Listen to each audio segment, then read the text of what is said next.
Welcome to Ditmas Park, Brooklyn, famous for its painted Victorian homes and tree-lined streets. Today we're visiting two identical apartments, one 3 floors on top of the other, in a very tall building that overlooks the neighborhood. Hi, we're Christian and Amy. We've lived here for 2.5 years. I really like design and looking at beautiful spaces. I don't ask for much, so. It's true.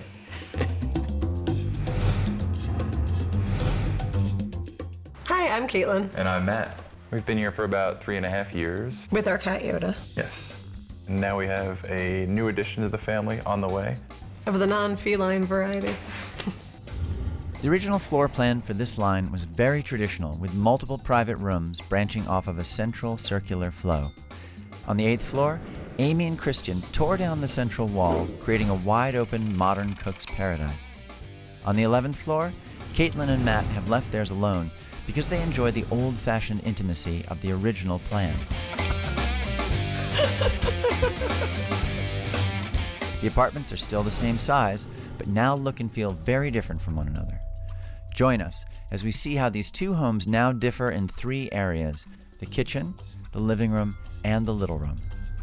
We start with the most dramatic change, on the 8th floor in Amy and Christian's kitchen. This is sort of a scary project. It's the sort of thing people are afraid to do, to take out a wall and redo their kitchen. Were you scared?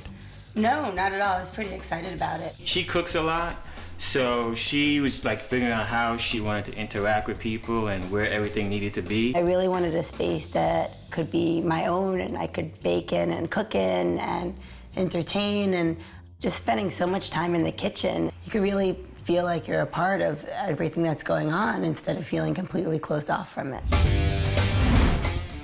On the 11th floor, Caitlin and Matt's kitchen remains walled off to the living room, but enjoys a small pass-through to what they call the little room.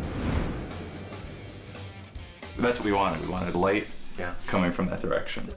Well, definitely our favorite feature of the apartment is the fact that we've got the pass-through window between the kitchen and the little room.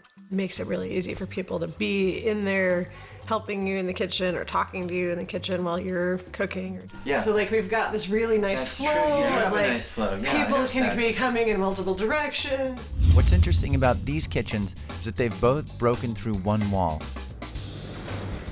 creating what I call a 4th dimension, your connection to your guests. Let's see how both strategies have affected their living room. We start on the 8th floor, where the kitchen renovation has made the living room a totally new shared space. So you've done such a beautiful job in the interior here. I knew I wanted the countertop to feel like it was part of the living room and not only the kitchen, which is why it wraps around. When I came in, I smelled your cooking, but also this space was really fully illuminated. There's a homey center right here in the middle. I'm really happy with the way that it is. I feel like it also gives more expansiveness to the apartment.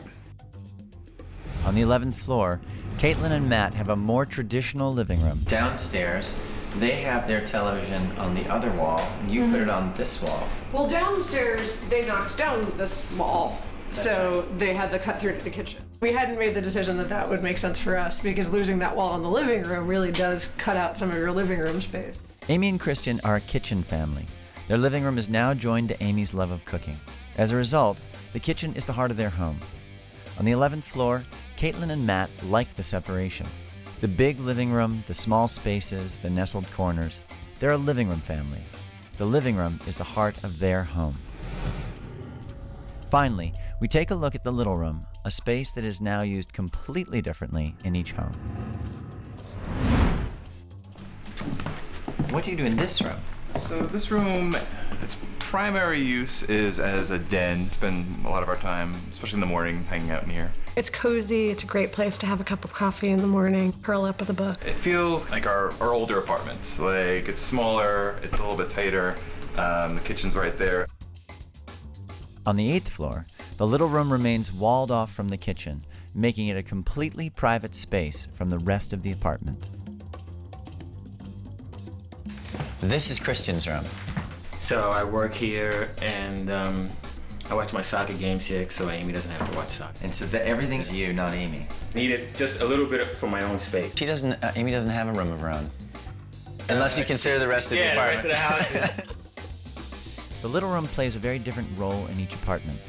On the 11th floor, because of the pass-through that opens it up to the kitchen, it's really become a small extension of the cooking space and one of a series of intimate spaces within the circular flow of the home. On the 8th floor, it's become a private room for Christian, something that has become necessary because so much of the apartment is now shared public space. It's really open and it feels very spacious. We love that the apartment is like a circular flow, so people can really easily go from one room to another. The personality of a home is defined not just by its inhabitants, but by its walls. What's the center of your home? Are you a kitchen family? A living room family? Do you prefer large shared spaces or smaller private ones? With the right walls, your shelter can become not just a place to keep you warm, but a guide for you to live the way you intend, with one another and with your guests. At Apartment Therapy, we believe good ideas really are everywhere. And sometimes, the best ideas for your space are right over your head.